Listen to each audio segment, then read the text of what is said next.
Hey guys, in today's video we will discuss how to track a Depop order. Watch until the end to learn how to do this and more. Here's how you can track your Depop order. First, obtain your Depop order tracking number. You can find this number in the confirmation email you received after booking your order.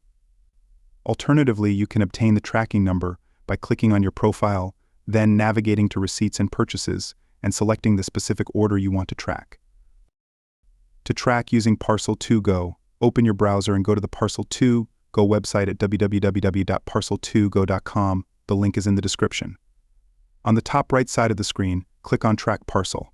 Enter your Depop order tracking number and click Submit.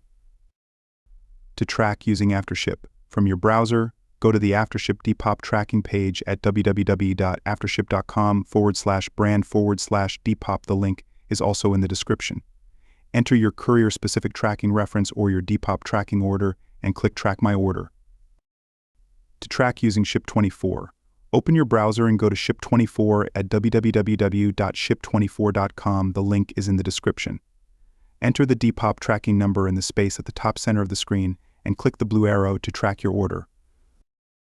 So that's how you can track a Depop order. It's that simple. Thanks for watching.